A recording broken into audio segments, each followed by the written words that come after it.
Hello viewers.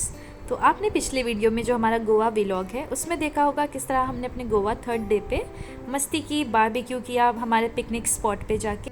फिर घर जाके फ़हीम ने हमारे लिए भुर्जी बनाई और फिर हम रात में आइसक्रीम खाने गए। उसके बाद में अब हम ये सुबह सोकर उठे हैं और हम अर्ली मॉर्निंग जा रहे हैं यहाँ पे फ़िश मार्केट के लिए। और फ़िश मार्केट जाने से पहले हम यहाँ पे जाएंगे, एक इंडोर्स करके जिम है उस एरिया में, और उसके अलावा फिर हम एक मीरा मार करके जगह है वहाँ पे जाएंगे बैडमिंटन खेलने। एंड उसके बाद में हमारा प्लान ये है कि जस्ट हम फ़िश मार्केट में जाके फ़िश वगैरह ख़रीदेंगे और फिर उसके बाद में घर लौट के लंच करने के बाद में फिर हम जाएंगे एबिस एक्वेरियम। तो फ़िलहाल अभी सुबह के बज रहे हैं कुछ 7:30 और हम जल्दी जल्दी पहुँच रहे हैं इंडोर्स।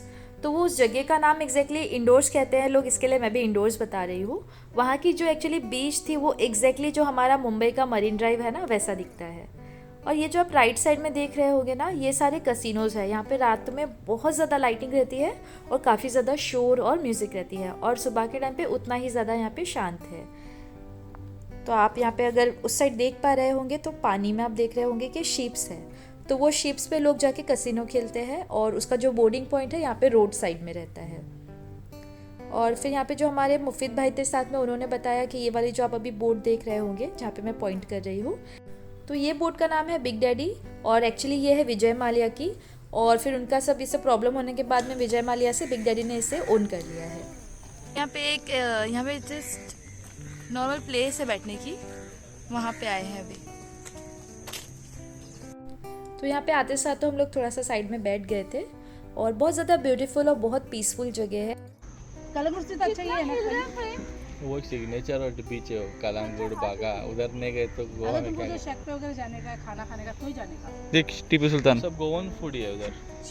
गोवन वो जो खाना फिर बेबी इसको ये पापा और बेबी की मस्ती। और यार आप साइड में देख रहे होंगे लोग यहाँ पे फिशिंग कर रहे हैं।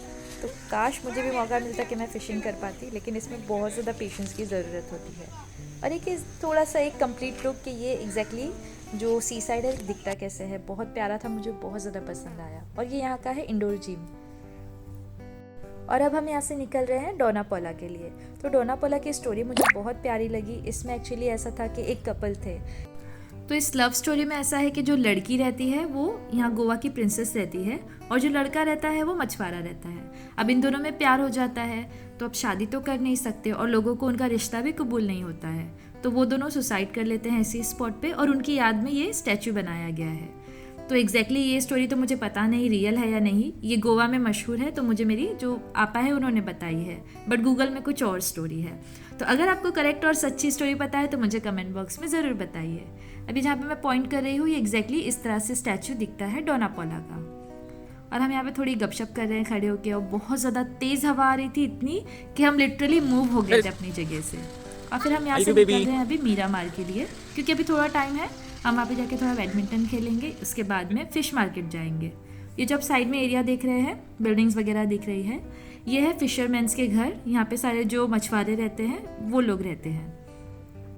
अभी ये जो टाइम पे हम बाहर घूम रहे थे ना, वो बहुत ज़्यादा प्लेजेंट टाइम था।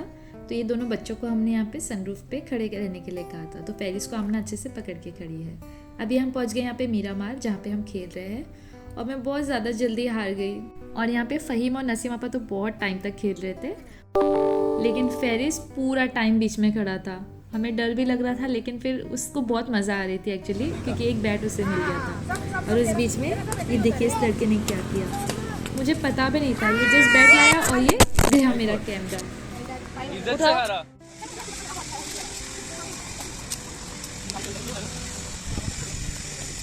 गोवा में अच्छा है एक्चुअली बहुत। में अच्छे यहाँ पे क्या है, इतना मच्छी है कैसे बाहर जाती है नेक्स्ट को। तो रुक रही ना इधर। और अब हम लोग यहाँ पे पहुँच गए हैं फ़िश मार्केट में। तो फ़िश मार्केट यहाँ पे गोवा की मुझे इतनी ज़्यादा खास नहीं लगी। मतलब गोवा था तो मुझे लगा था कि यहाँ पे बहुत ज़्यादा अलग अलग वैरायटीज़ की फ़िशेस होंगी, लेकिन फिर भी ठीक ठाक था। तो यहाँ पे हम लोग स्पेशली लेने के लिए आए थे क्रैब्स, जो फ़हीम को खाने के लिए बहुत मन कर रहा था, एकदम गोवन स्टाइल में उसका मसाला। तो हम यहाँ पे देखिए क्रैब्स लेने आए, और यहाँ पे क्रैब्स हमें एक्चुअली बहुत सस्ते मिल रहे थे, अराउंड 250 रुपया किलो मिल रहे थे, जबकि बॉम्बे में बहुत महंगे आते हैं। तो यहाँ पे हमने कुछ ज़िंदा ही क्रैब लिए थे, अराउंड 1 से 1.5 किलो, और भाभी ने ये बहुत ज़्यादा टेस्टी बनाया था, मुझे तो बहुत मज़ा आया। और फ़हीम और मैं तो दोनों टाइम में, लंच में और डिनर में, दोनों टाइम में यही खाए थे बहुत सारा। और लास्ट तक बैठ के, क्योंकि केकड़ा खाने के लिए बहुत ज़्यादा टाइम लगता है। और अब मैं यहाँ पे आपको बताती हूँ सबसे बड़ी फ़िश जो मैंने देखी मार्केट में। तो अगर मैं यहाँ पे खड़ी हूँ सामने तो आप देख सकते हैं कि ये कितनी ज़्यादा लंबी है। खैर ये मैं सबसे ज़्यादा बड़ी मछली नहीं कह सकती हूँ, क्योंकि मुंबई में तो इससे भी बड़ी बड़ी फ़िशेस मैंने फ़िश मार्केट में देखी है। तो मतलब दोनों का मैच अगर आप करने जाएंगे, गोवा फ़िश मार्केट और मुंबई फ़िश मार्केट का, तो ऑलमोस्ट सेम है, सेम ही मछलियाँ होती है, बस कुछ कुछ मछलियों का डिफरेंस होता है। गोवा में हमें एक बहुत ज़्यादा अच्छा फ़ायदा हो गया था घूमने के टाइम पे कि मुफीद ने फेरिस को बहुत अच्छे से संभाला था और फेरिस भी उसके पास रह के बहुत खुश होता था। तो अब हम यहाँ पे फ़िश शॉपिंग कर चुके हैं और हम घर जा रहे हैं।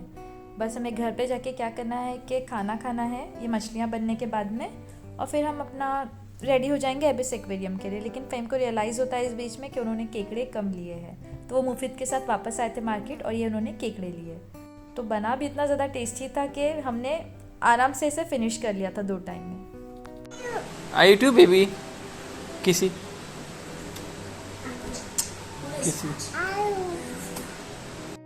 तो बस हम लोग ये खाने का वेट कर रहे थे और फिर हम लोग लंच करके तुरंत निकल गए एबिस के लिए। तो एबिस एक्वेरियम बहुत ज़्यादा अच्छी जगह लगी मुझे गोवा में, तो इसके बाद का वीलॉग मैं बनाऊंगी एबिस एक्वेरियम पे। तो अगर आपको ये हमारा वीडियो पसंद आया तो प्लीज़ इसे लाइक शेयर कमेंट ज़रूर करें और मेरा चैनल सब्सक्राइब करना बिल्कुल ना भूलें, साथ ही बेल आइकन दबाएं।